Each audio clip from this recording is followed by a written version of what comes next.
राज्याच्या कृषी मंत्री धनंजय मुंडे हे गुरुवार दिनांक 15 परभणी जिल्हा दौऱ्यावर आले असता त्यांच्या हस्ते मानवत शहरातील विविध विकास कामाचे लोकार्पण करण्यात आले।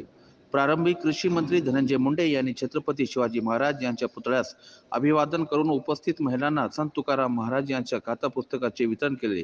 तसेच मानवत येथे आयोजित व्हॉलीबॉल व क्रिकेट स्पर्धेचे उद्घाटन धनंजय मुंडे यांच्या हस्ते करण्यात आले।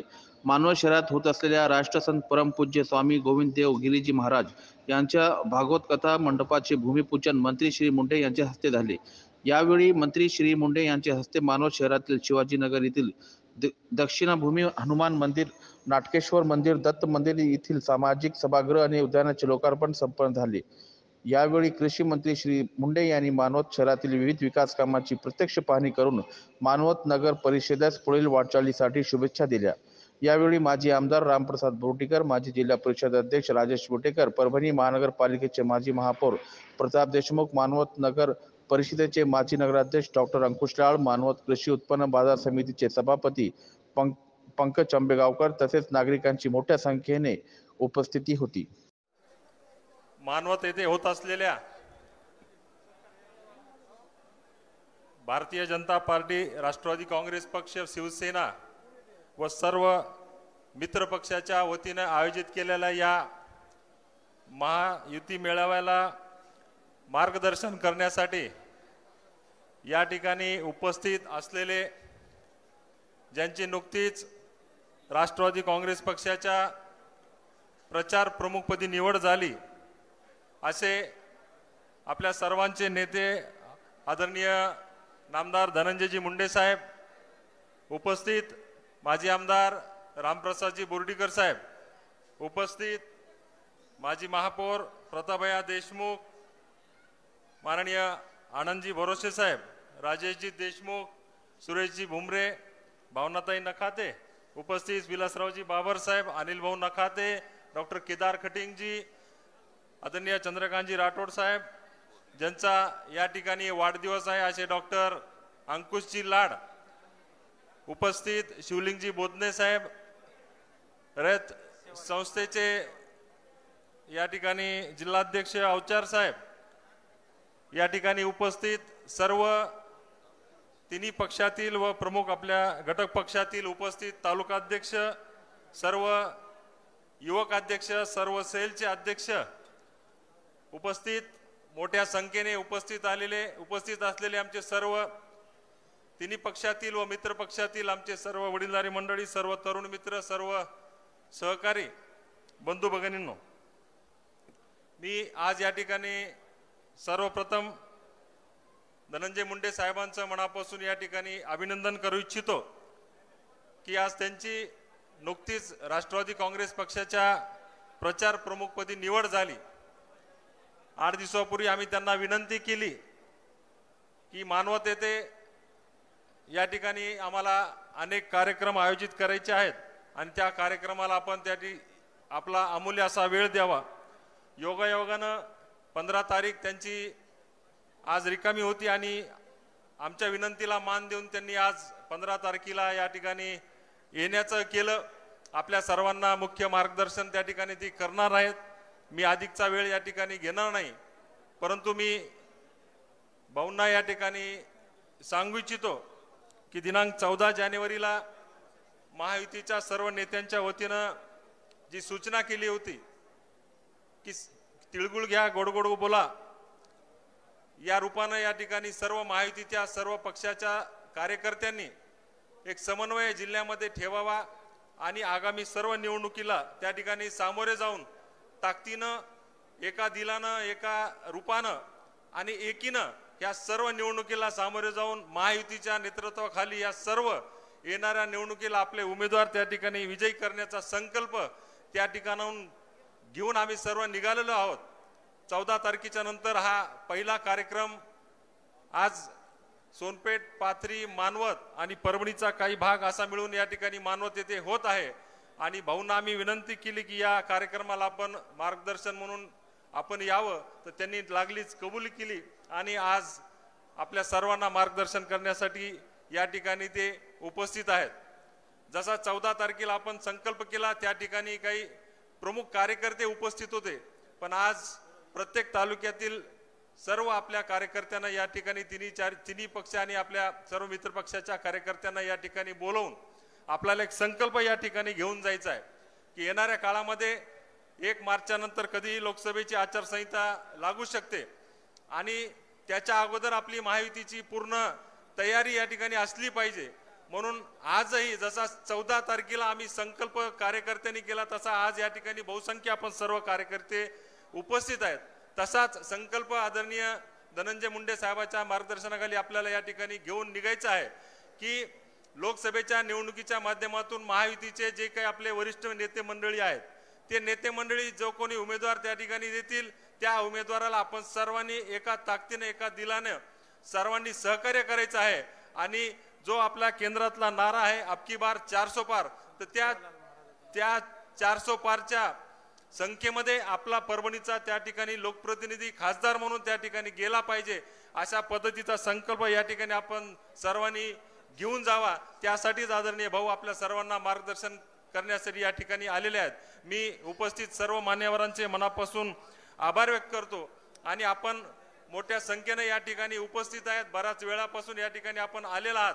पण आज डॉक्टर अंकुश लाडचा वाढदिवस आणि त्यांनी जे काही कार्यक्रम मानवत शहरामध्ये भाऊच्या हस्ते या ठिकाणी लोकार्पण, भूमिपूजन, क्रिकेट स्पर्धा, व्हॉलीबॉल स्पर्धा असे जे काही कार्यक्रम होते त्याला या ठिकाणी येण्यासाठी विलंब झाला. त्याबद्दल मी आपल्या सर्वांची मनापासून दिलगिरी व्यक्त करतो. आणि खऱ्या अर्थाने आज संत सेवालालांची जयंती आहे.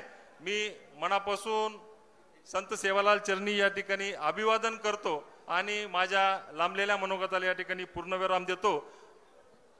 आपल्या सर्वांची रजा घेतो. धन्यवाद. आतापासून मान नको हालू तर थोडा वेळ आहे ना. खरं पाहिलं तर धनुभाऊ आमच्या बोलण्याकडे थोडं लक्ष द्या.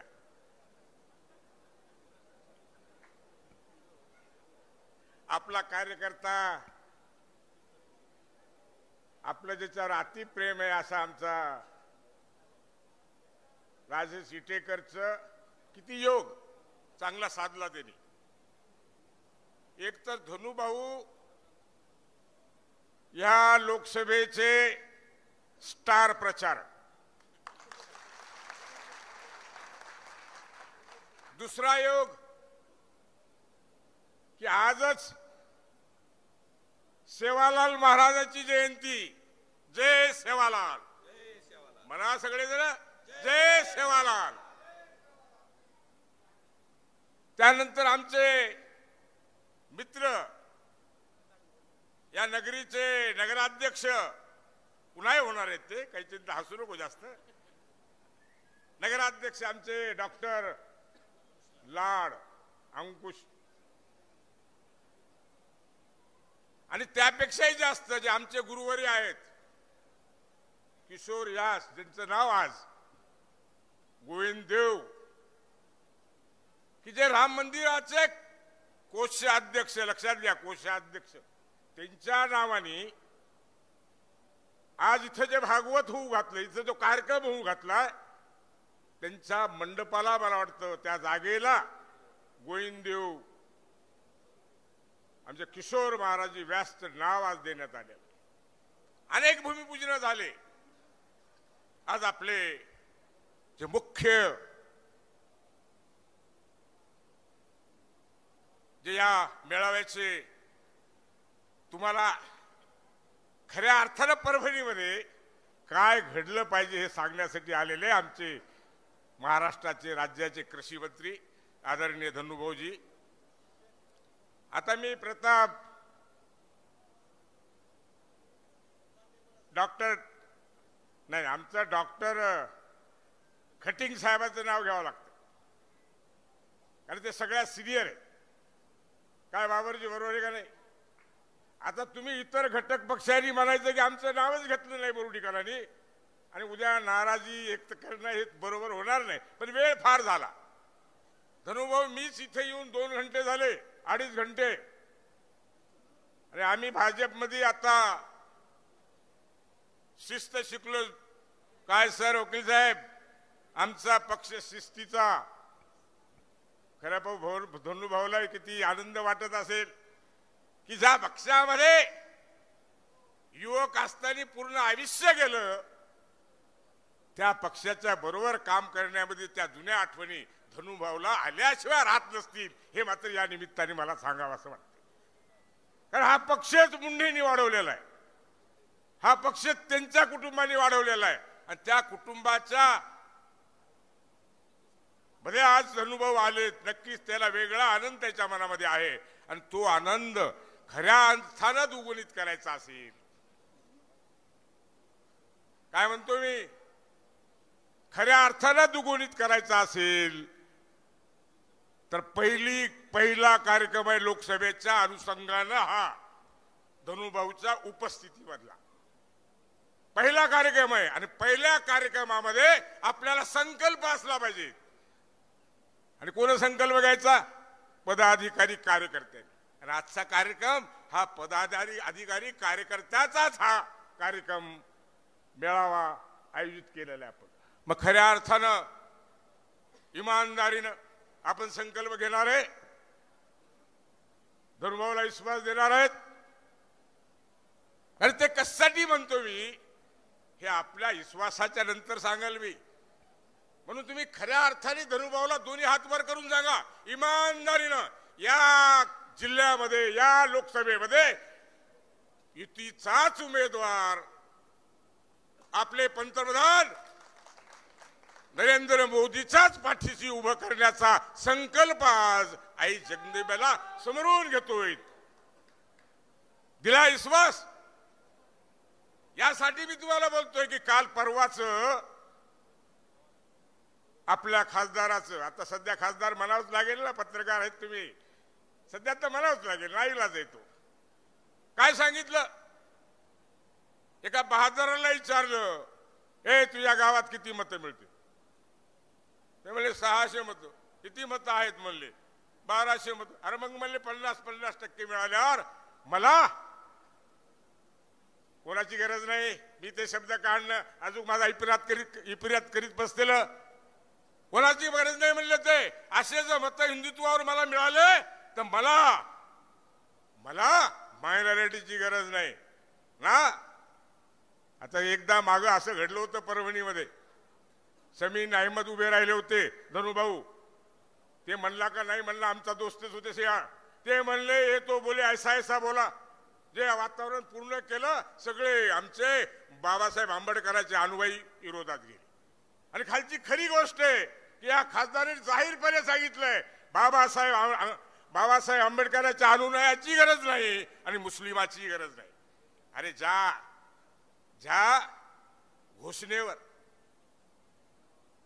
घोषणेवर तुम्ही निवडून आला, काय म्हणून निवडून आला? खान पाहिजे का बाण पाहिजे? अरे आता तर आमच्याकडे खाणं बी आहे आणि बाण बी आहे, त्याबद्दल शंका नाही आहे का नाही. पण त्यांनी हे गोष्टी विसरले आणि समाजावर दोष देण्याचं काऊन प्रताप चालू केलंय. याचा अर्थ काय? याचा अर्थ असा आहे की आता नाही, शब्द जरा जपून टाकावं लागते. घसरायली हे तर तुम्हाला मान्य करावं लागेल, आम्ही नाही मान्य करीत.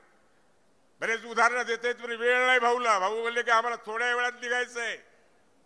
जाऊ द्या, ह्या गोष्टी आता आपल्याला खूप बोलायच्या निवडणुकीमध्ये. हा तर आपल्या सगळ्या पक्षाच्या कार्यकर्त्याचा मेळावा आहे, युतीचा मेळावा आहे. आपण संकल्प घेणार आहोत. आपल्यामध्ये एकोपा, एकीचं प्रदर्शन आपल्याला या निवडणुकीमध्ये महाराष्ट्राने आपली कौतुक केलं पाहिजे, असं व्हावं एवढी अपेक्षा या निमित्ताने मी करतो कार्यकर्त्याकडून. काय की आपल्या एकीचं, आपल्या जोशचं, आपल्या विचाराचं प्रदर्शन महाराष्ट्राने उदाहरण घेतलं पाहिजे. या विश्वासाने आपण कामाला लागलं पाहिजे. काय कामाला लागायचं? आता धनुभाऊ मला कानात सांगू लागले.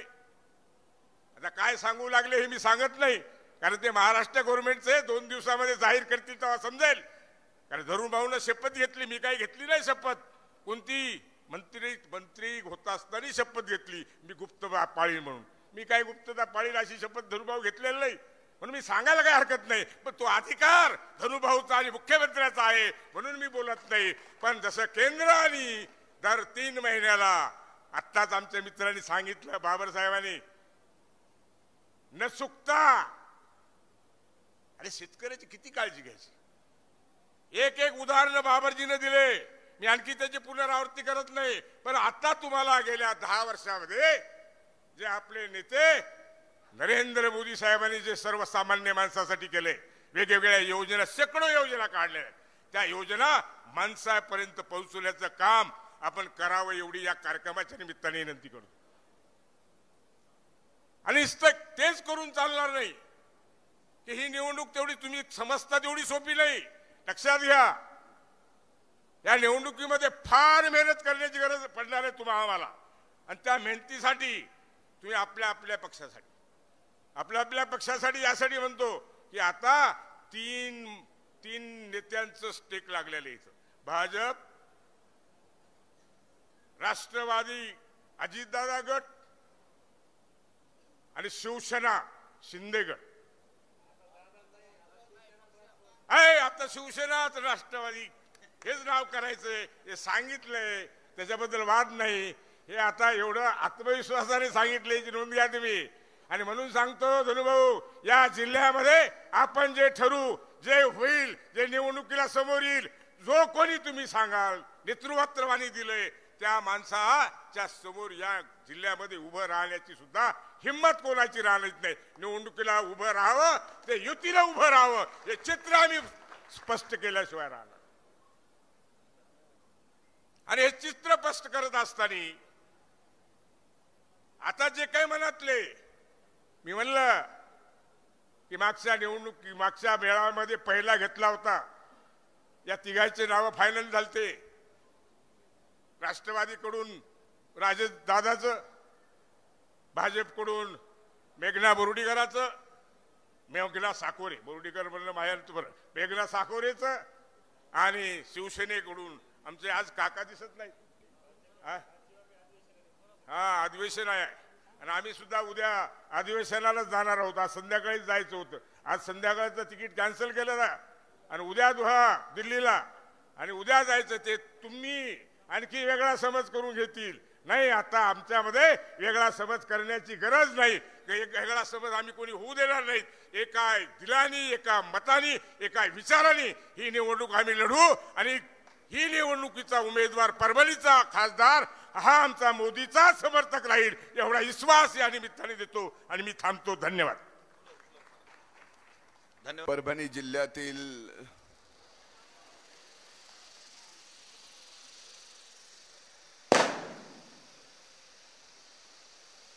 महायुतीच्या या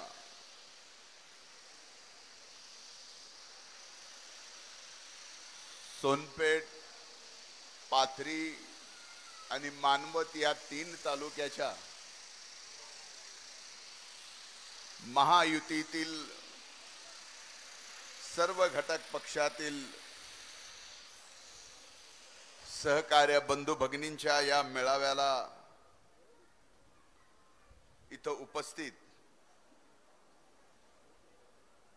आदरणीय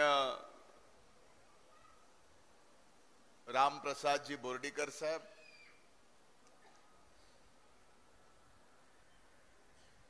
आमचे जिवलग सहकारी सन्माननीय राजेश दादाजी विठेकर,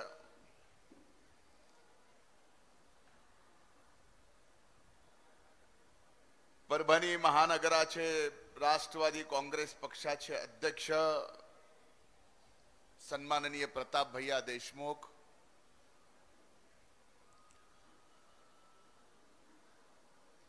भारतीय जनता पार्टीचे जिल्हा समन्वयक सन्माननीय केदारजी खतिंग, या नगरीचे नगराध्यक्ष ज्यांचा आज जन्मदिवस आहे ते सन्माननीय अंकुशरावजी लाड, भारतीय जनता पार्टीचे नेते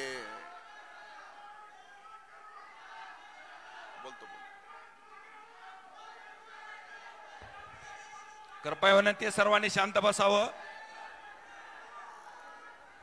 एक मराठा, एक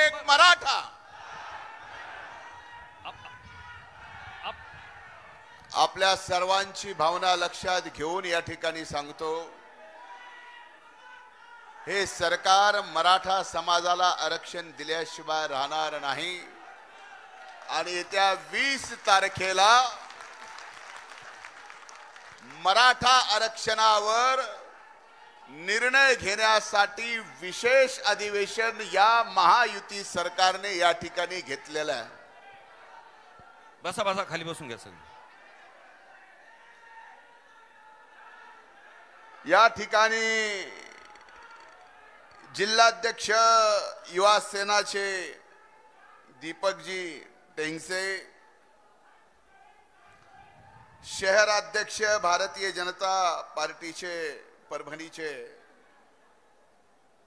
सन्माननीय राजेशजी देशमुख, सन्माननीय सुरेशरावजी भुमरे, बाजार समितीचे सभापती सन्माननीय अनिलजी नखाते, उमेशजी देशमुख, शिवलिंग बोधने, गौतमजी मुंडे, भावनाताई नखाते, मधुकररावजी अवचार, पंकज भैया आबेगावकर, चंद्रकांतजी राठोड, दशरथरावजी सूर्यवंशी,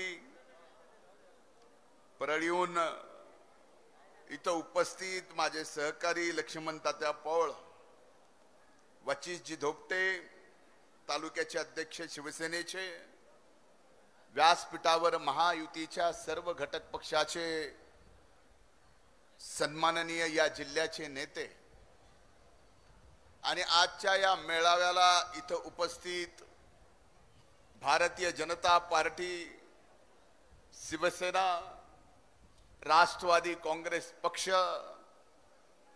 प्रहार, कवाडे गटांची आरपीआय, हे सर्व महायुतीचे या मेळाव्याला उपस्थित सोनपेठ, मानवत आणि पाथरी तालुक्यातील माझ्या बंधू भगिनींनो आणि इथं उपस्थित पत्रकार मित्रांनो,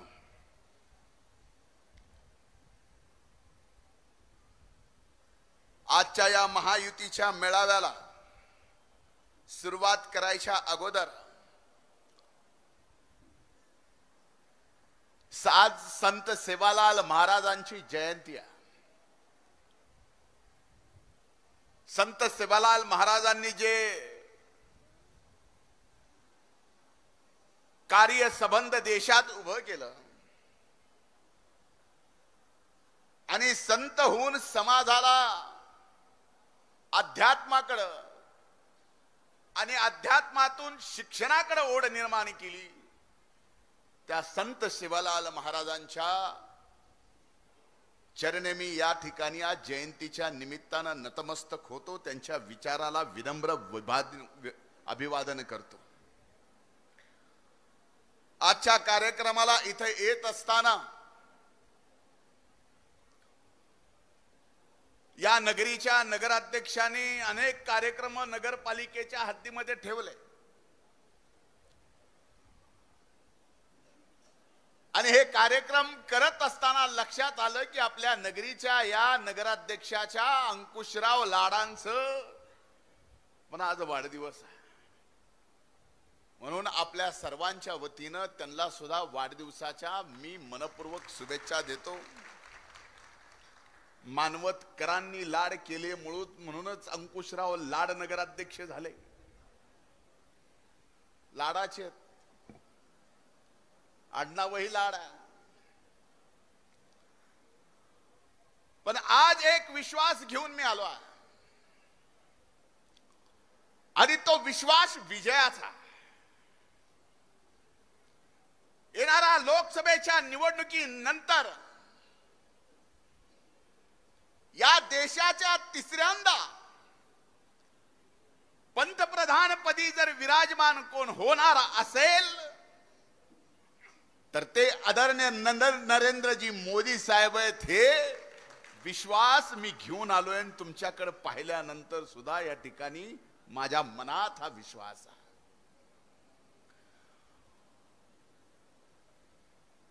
आज संबंध देशाचं वातावरण जर पाहिलं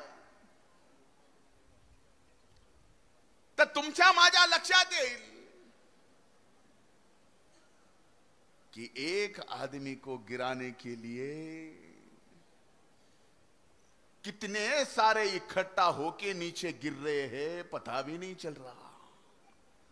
इतने इकट्ठा हो गए कि मेरी उंगलियां भी गिनते गिनते 2-4 बढ़ जाएगी तो भी कम पड़ जाएंगे. आणि मोजता मोजता हे विरोधात आहेत समजता समजता कधी भाजपकडे यायले बोर्डीकर साहेब त्याचा मेळ बी बसला. म्हणून एखाद्या लढाईच्या सुरुवातीला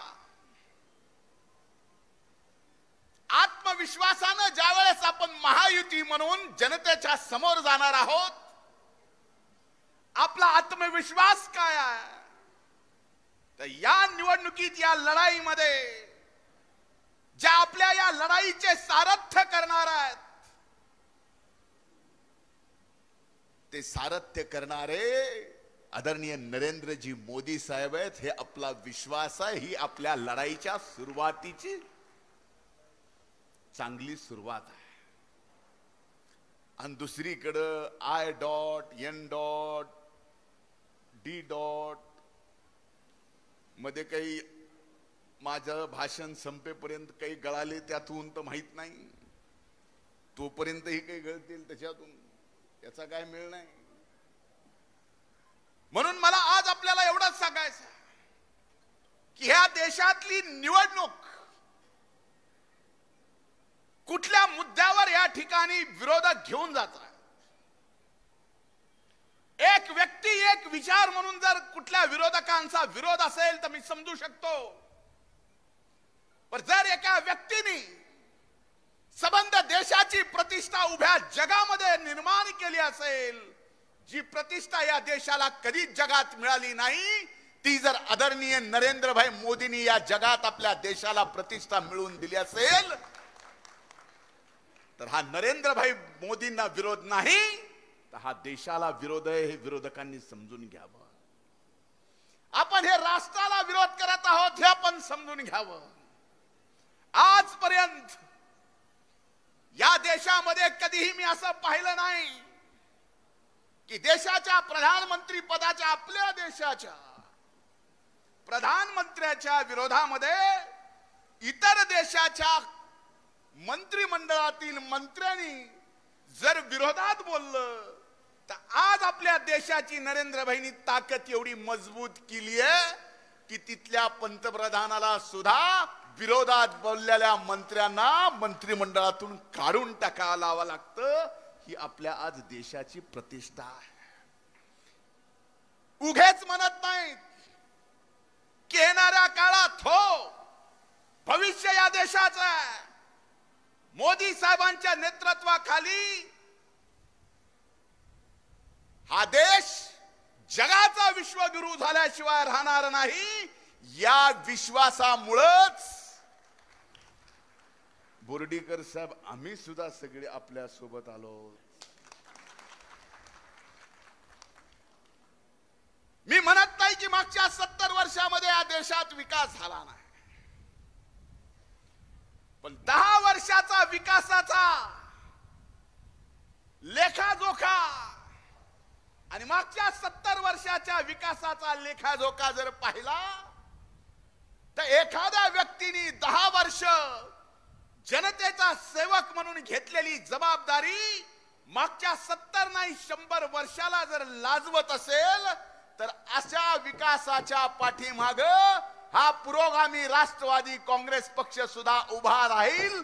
या विश्वासानंच आम्ही सुद्धा राष्ट्रवादी काँग्रेस पक्ष या विकासाच्या सोबत हा पुरोगामी विचार घेऊन शाहू फुले आंबेडकरांचा, छत्रपती शिवाजी महाराजांचा या देशाच्या विकासामध्ये भर घालण्यासाठी उद्या ह्या 10 वर्षाचा इतिहास लिहित असताना पिढ्याना पिढ्या ज्यावेळेस हा इतिहास वाचला जाईल या देशाच्या अभूतपूर्व विकासाचा मोदी साहेबांच्या नेतृत्वाखाली त्यावेळेस त्या इतिहासाच्या कुठल्याही एका पानावर आमच्यासारखे पुरोगामी विचाराचे या विकासाला आणि राष्ट्राला आणि मोदी साहेबांना विरोध करत होते, याची नोंद होऊ नये म्हणून राष्ट्रवादी काँग्रेस पक्ष आपला विचाराशी कसलीही तडजोड न करता विकासाच्या मोदी साहेबांच्या सोबत आज या ठिकाणी आहोत. बोर्डीकर साहेब बोलत बोलत म्हणले की शिवसेना शिंदे गट, राष्ट्रवादी काँग्रेस पक्ष दादा गट, गटाला सुद्धा माणसं लागते. तो 20-25 माणसं जमले तर पोलिसाच्या वाक्यात गट होता असं म्हणतात. 2-4च माणसाचा गट कसा समजायचा मला हे कळच ना. आता समोरचे जे आहेत त्यांच्याकडे राहिलेत किती, बोटावर मोजण्या एवढे.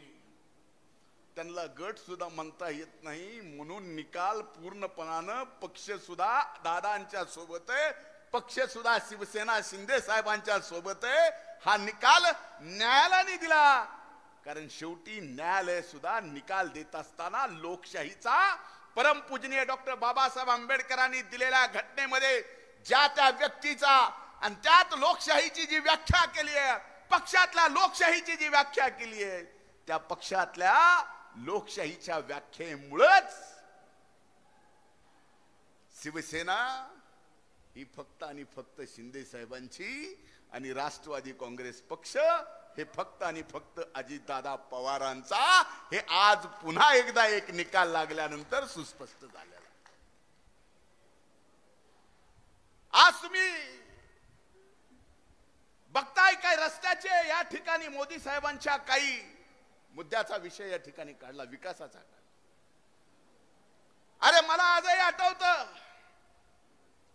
की परळीहून परभणीला येण्यासाठी आम्ही लहान असताना 2 तास, कमीत कमी 2.5 तास लागायचे. आज परभणी जिल्ह्यातून परभणीला नाही, परभणीतून संभाजीनगरला जायला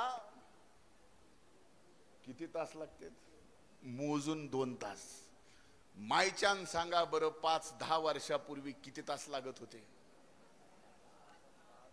7 तास. हे तर मोदी साहेबांनी, गडकरी साहेबांनी केलेला कमाल तुम्ही मान्य कराल की नाही? का याला सुद्धा विरोध करणार? या गोष्टीला तुम्हाला विरोध करायचा? अरे या देशातल्या प्रत्येक नागरिकाचा आरोग्याला बिमार पडल्यानंतर, आजारी पडल्यानंतर 1 रुपयाचा सुद्धा खर्च येऊ नये म्हणून आयुष्यमान भारत 5 लाख रुपयाचं प्रत्येक नागरिकाला या ठिकाणी एक कार्ड आरोग्याचं दिलं तर 5 लाख रुपयापर्यंतचा कुठलाही इलाज या देशातला प्रत्येक नागरिक घेऊ शकतो. असा निर्णय यापूर्वी या देशात झाला होता का? हा प्रश्न तुम्हाला विचारायचा झाला होता. याला विरोध तुम्ही करताय. हे मोदी साहेबांनी चांगलं काम केलं म्हणून तुम्ही विरोध करताय. ज्या शेतकऱ्याच्या विरोधात आम्ही सगळे जण आहेत असा प्रचार केला जातोय, अरे त्या प्रत्येक शेतकऱ्याच्या खात्यात महिन्याला 500 रुपये का होईना पण शेतकऱ्याला द्यावा लागते. आपलं हे उत्तरदायित्व आहे. हे देशातल्या पूर्वीच्या 70 वर्षाच्या सरकारला कधीच कळालं नाही. जर हे मोदी साहेबांना शेतकऱ्याच्या प्रति प्रेम म्हणून भले 500 रुपये कमी असतील पण दिले, याला विरोध आहे का? अरे ते दिल्यानंतर मी माझं भाग्य समजतो की पीएम किसान सन्मान योजनेच्या सोबत मी कृषी मंत्री झाल्यानंतर या ठिकाणी त्याचीच प्रेरणा घेऊन नमो शेतकरी सन्मान योजना काढली. 6000 केंद्राचे आणि 6000 राज्याचे, म्हणजे 500च्या ऐवजी 1000 रुपये शेतकऱ्याला. तेही 1-2 नाही, या राज्यातील 97 लाख शेतकऱ्यांच्या खात्यावर केंद्राचे आतापर्यंत 16 हप्ते गेले. राज्याचा पहिला हप्ता शिर्डीहून मागच्या 2 महिन्यापूर्वी मोदी साहेबांच्या शुभ हस्ते दिला गेला. आणि आचारसंहितेच्या अगोदर या राज्याचा नमो शेतकरी सन्मान हप्ता सुद्धा शेतकऱ्याच्या खात्यावर आचारसंहितेच्या अगोदर देण्याची आज आपल्या सगळ्यांच्या समोर महायुतीतील कृषी मंत्री, कृषकांचा मंत्री, शेतकऱ्यांचा पोरगा म्हणून आपल्याला शब्द देतो आहे. अरे या देशातलं पहिलं असं राज्य आहे, प्रत्येक नैसर्गिक संकट आलं की त्या नैसर्गिक संकटाला सामोरं कोणाला जावं लागतं? तर हो, फक्त शेतकऱ्याच्या जातीला.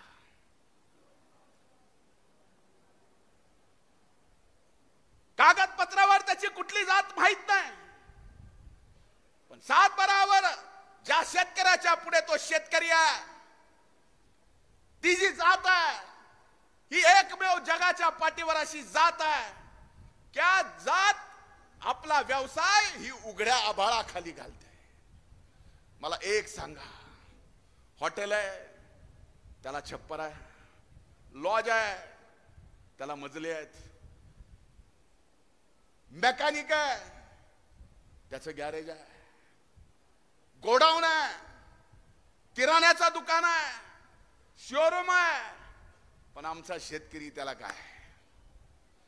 त्याला उघडा आभाळ आहे.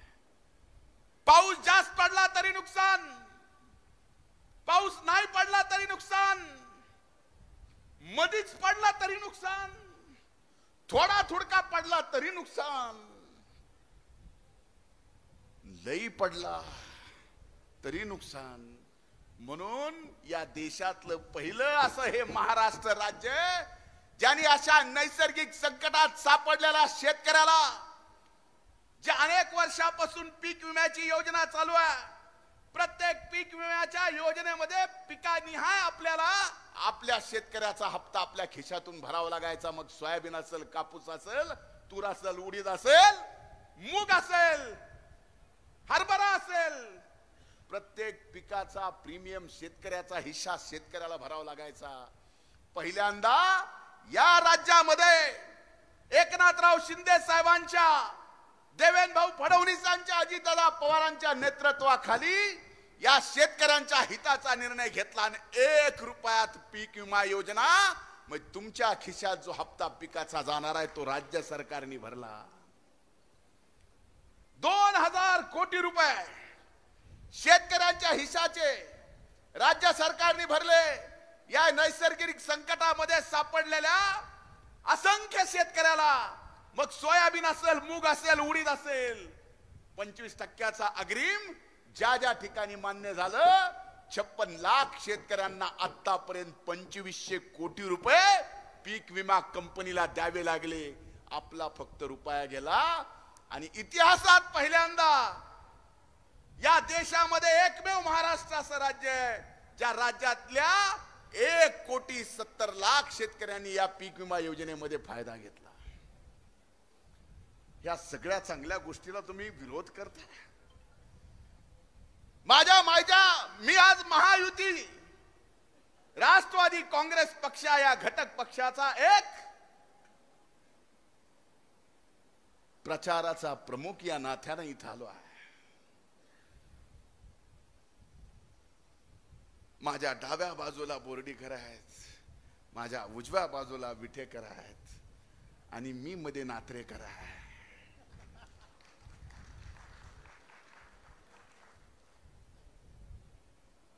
कारण माझंच इकडून उत्तरेकडून परभणी जिल्हा म्हणजे सोनपेठच्या जवळ, म्हणजे सोनपेठ आणि सोनखेड, चंद्रकांतराव आलेत नाही इथं, मग आता सोनखेड सुद्धा हद्दीतच आला असेल ना.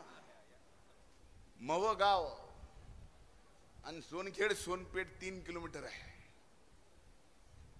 माझ्या गावातले अर्धे लोक वागलगावला आहेत, परभणीला. माझ्या नात्र्यातून जी नदी वाहती, अर्ध्या नदीच्या पुढे पाऊल पडला की मी डायरेक्ट परभणीत येतो. म्हणजे किती जवळचा आहे. म्हणून मी आज इथं आलो आहे.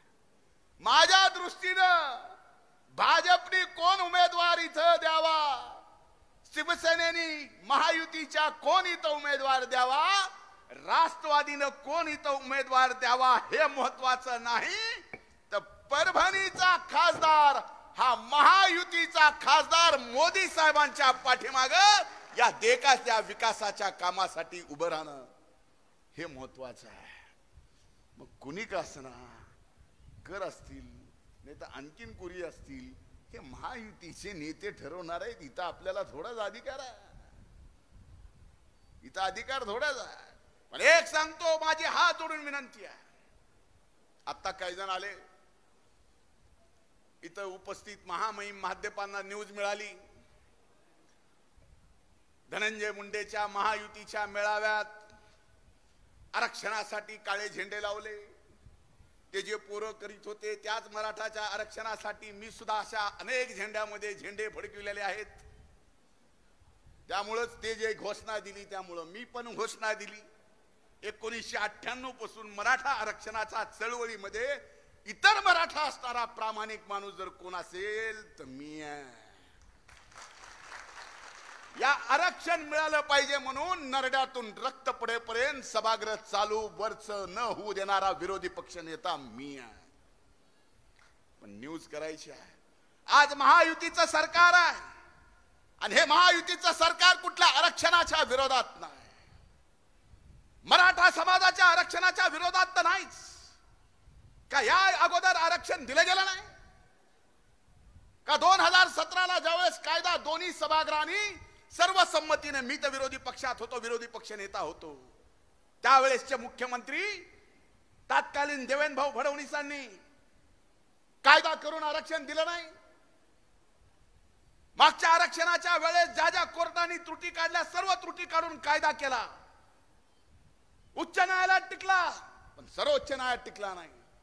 पुन्हा तशीच परिस्थिती मराठा समाजाची व्हावी असं आपल्याला वाटतं.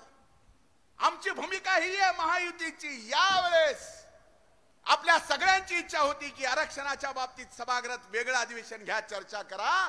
सरकारने मान्य केलं. 20 तारखेला फक्त आणि फक्त मराठा समाजाच्या आरक्षणावरती अधिवेशन घ्यायचा महायुती सरकारनं निर्णय घेतला.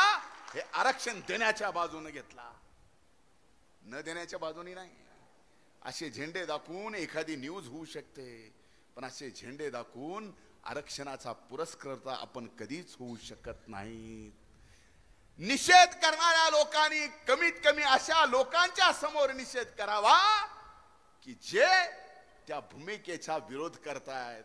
अरे आम्ही तर आरक्षणाच्या बाजूने आहोत, आमचा अपमान करून या ठिकाणी काय मिळणार आहे? काय मिळणार आहे? या आरक्षणाचा फायदा तर मला नाही मिळणार. आम्ही तर ऑलरेडी अबकड मध्ये होतो, लय भटकेत, वंचित मधले किंचित आहेत. बोर्डीकर साहेब बरोबर आहे भैया, म्हणजे ह्यांना आमच्या इकडे भैया म्हणतात बरं का, आणि इकडे दादा म्हणतात. मला हे कळालंच नाही नेमकं. खरंय का नाही? विचारा, भगवान हाय खरंय का नाही? आपल्याकडे काय म्हणतात? भैया म्हणतात ना, आणि इकडं दादा. मला सांगायला अभिमान वाटतो की शब्द दिला होता आरक्षण देणार. महायुतीचं हे सरकार आरक्षण दिल्याशिवाय राहणार नाही आणि कुठल्याही आरक्षणाला धक्का न लागता मराठा समाजाला आरक्षण देण्याचं वचन हे महायुतीचं सरकार शिंदे साहेबांच्या नेतृत्वाखाली पाळणार. याच्यावर कुणाला राजकारण करायचंय करावं, त्यांना लखलाभ. पण माझ्यासारख्या व्यक्तीने ही भूमिका का घेतली? कारण आमचा समाज ज्याच्या खांद्याला खांदा लावून मी राहतोय, तो कुणाच्या घरात आहे, मी ज्याच्या घरात किरायाने राहतोय, तो जर एकराहून गुंट्यावर आला असेल तर माझ्यासारख्या शिक्षित तरुणानं ही भूमिका घेतली पाहिजे की कुटुंब मोठं झालं, ते कुटुंब एकरात होतं, मोठं झाल्यावर गुंट्यात आलं, गुंट्यात आल्यानंतर त्याच्यापैकी एका पोराला शिक्षणासाठी, नोकरीसाठी आरक्षण दिलं गेलं पाहिजे. आणि आजची भूमिका नाही, 98ची आहे आणि त्या भूमिकेवर आम्ही ठाम आहेत. म्हणून आपल्याला या ठिकाणी जबाबदारीपूर्वक सांगतो की येणारा काळ अशा असंख्य समस्या समोर येऊन आपल्या समोर ठाम मांडणार आहे. पण ही निवडणूक देशाची आहे. ही निवडणूक देशामध्ये पुन्हा जगात ज्यांनी आपल्या देशाची प्रतिष्ठा सर्वात मोठी केली त्या व्यक्तीला तिसऱ्यांदा या देशाची जबाबदारी द्यायची का नाही द्यायची याच्यासाठी आहे.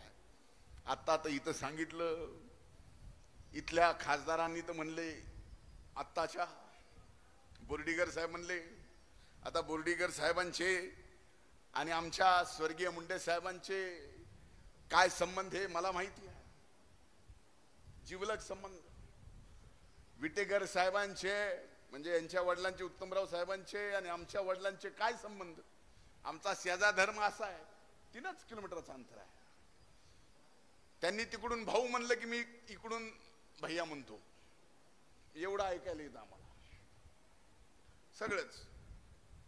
पण माझ्या दृष्टीनं कोण काय म्हणलंय याच्यापेक्षा ज्या पद्धतीनं इथले खासदार स्वतःला कुठल्याही मताची गरज नाही ही मगरुरीपणा ज्या वेळेस एखाद्या लोकप्रतिनिधीत येतो त्यावेळेस अशा मगरूर लोकप्रतिनिधीला घरात बसवल्याशिवाय स्वस्थ बसायचं नाही. जात दात धर्म हे बाजूला ठेवा. आज आपण वेगवेगळ्या आरक्षणाच्या बाबतीत बोलतो. माझ्या इथं शिक्षित सगळ्या समाजातल्या व्यक्तींना मला विचारायचं आहे, ज्याला आरक्षण आहे त्यांना सुद्धा विचारायचं आहे, ज्याला आरक्षण नाही त्यांना सुद्धा विचारायचं आहे, का कुणी मोदी साहेबांनी दिलेला 10% इकॉनॉमिक विखर सेक्शन साठी म्हणजे आर्थिक दुर्बल घटकांसाठी जे 10% या देशात आरक्षण दिलं त्या 10%च्या बाबतीमध्ये त्या आरक्षणाचा फायदा आपण का घेत नाहीत. ते आरक्षण कुणासाठी आहे? ते आरक्षण जे एससी मध्ये त्याच्यासाठी नाही, जे एसटी मध्ये त्याच्यासाठी नाही, जे ओबीसी मध्ये त्याच्यासाठी नाही. ज्यांना कुठल्याच आरक्षणात बसत नाहीत ते फक्त आर्थिक निकषावर बसवले पाहिजेत. अशा आरक्षणाचा फायदा हा मुस्लिम समाजाला सुद्धा होतो. आज या समाजाच्या बाबतीमध्ये सुद्धा गैरसमज पसरवला जातोय की मोदी साहेब, भारतीय जनता पार्टी, महायुती त्याचे सर्व घटक पक्ष हे त्या समाजाच्या विरोधात आहेत. अभिमान वाटतो की आर्थिक दुर्बल घटकामध्ये सर्वाधिक या आरक्षणाचा फायदा कुणाचा होत असेल तर मुस्लिम समाजाचा होतो, कारण त्यांना लगेच उत्पन्नाचं सर्टिफिकेट मिळतं. अरे हा फायदा मराठा समाजाला सुद्धा मिळू शकतो, पण आपण आपल्या सातबाराची फोड करत नाहीत. आपण आपल्या राशन कार्डची सुद्धा फोड करत नाहीत. मग आपलं उत्पन्नाचं सर्टिफिकेट कसं मिळायचं हे सुद्धा एक फायदा आहे, तो सुद्धा घेणं गरजेचं आहे. हे आरक्षण तर आम्ही देणारच आहोत, पण या आरक्षणाचा सुद्धा विचार केला पाहिजे ज्याच्यात आज सर्व धर्माला, ज्याला सर्व जातीला, ज्या जातीला आरक्षण नाही त्याला या 10%चा फायदा होतोय. याचा मूळ जनक कोण आहे तर नरेंद्रभाई मोदी आहेत, हे विसरून जमणार नाही. त्याच्यात मुस्लिम समाज सुद्धा आहे आणि आर्थिक दुर्बल घटकाचा सर्वाधिक उत्पन्नाचा दाखला कुणाला मिळत असेल तर आमच्या या मुस्लिम समाजांना मिळतो. याचा विचार करा. आज आम्ही एक विचार घेऊन आलो आहे. शेवटी इथली जागा कुणी लढवावी हा निर्णय महायुतीचे नेते करणार आहेत. पण आज मी आपल्याला शब्द देतोय की महायुतीचा कोणीही उमेदवार असेल, राष्ट्रवादी काँग्रेस पक्षाचा लोकसभेचा प्रचाराचा प्रमुख या नात्यानं आपल्याला शब्द देतो की परभणी जिल्ह्याचा खासदार हा महायुतीचाच असेल, मोदी साहेबांना समर्थन करणाराच असेल. याचं वचन सुद्धा आपण सर्वांनी आज छत्रपती शिवाजी महाराजांना, सेवालाल महाराजांच्या साक्षीनं घ्यावं लागेल. नाही तर आपल्याकडं गटातटाचं गावात ग्रामपंचायत सेवा सोसायटीत एवढ्या मारामाऱ्या भांडणं झालीत. 2 भावाची 2 पॅनल. काही निवडणुका तर ग्रामपंचायतीच्या असल्या झाल्या. माझ्याकडे गाव आहे लिमगाव म्हणून अंबाजोगाई तालुक्यात माझ्या मतदारसंघात आहे. किती हुशार असेल गाव बघा. 4 पॅनल उभं होते. 800 मताचं गाव, जागा 7, सरपंचाची 1-8 बरोबर. एका पॅनलच्या 2 जागा, एका पॅनलच्या 3 जागा, तिसऱ्या पॅनलच्या 2 जागा आणि 4थ्या पॅनलचा सरपंच. किती हुशार गाव असं. अशी सगळी परिस्थिती जर लोकसभेच्या निवडणुकीत आपण गावागावात, इथं तर पक्ष सोडा, पक्षातले गट, गटातले गट, खालचे गट, आता ती हात जोडून कृपा करून आपली ग्रामपंचायत आणि सेवा सोसायटी येईपर्यंत इसरून जा. आता इथं फक्त जे चिन्ह येईल, बाण आला तर बाण, घड्याळ आली तर घड्याळ, कमल आलं तर कमल, जे येईल महायुतीचं त्याला विजयी करायचंय. आता खाली ग्रामपंचायत बिनपंचायत एखादा तरी उठून म्हणला रे बाबा महायुती सरकारचा विजय असो. माझे जेवढे काही सत्कार झाले त्या सगळ्या सत्कारचा आज खऱ्या अर्थानं सार्थक जर झाला असेल तर हे सगळं पुण्य तुझ्या नशिबी रे बाबा.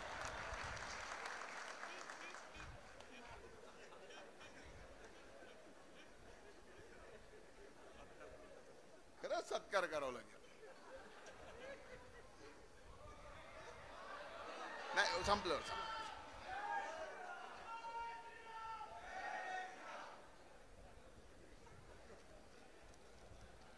आज मला या ठिकाणी आपल्याला सांगायचं,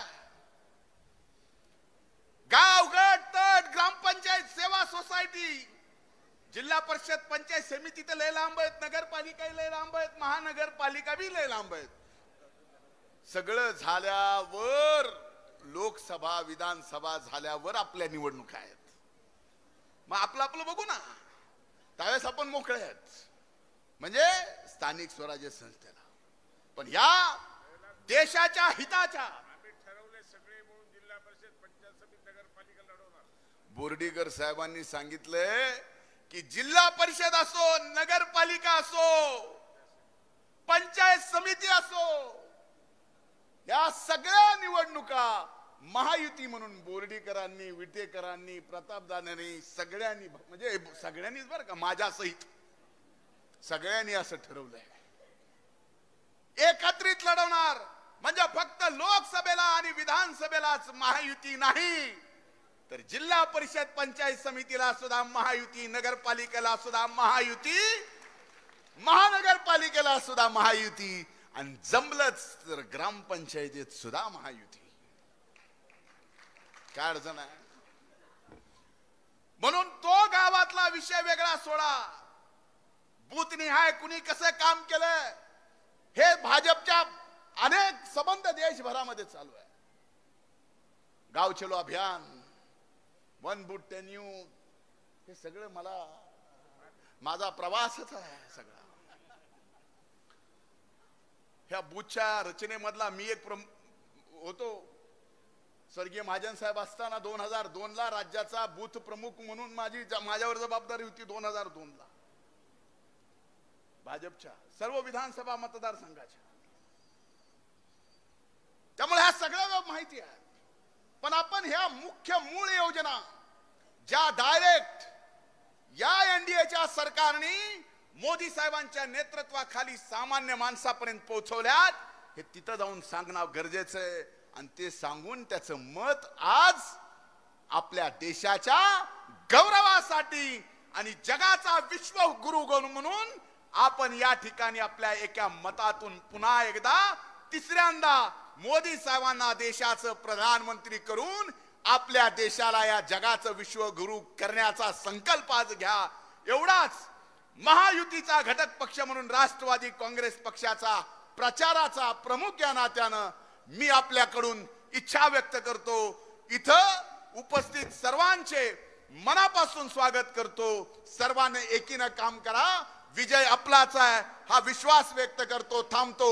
जय हिंद, जय महाराष्ट्र.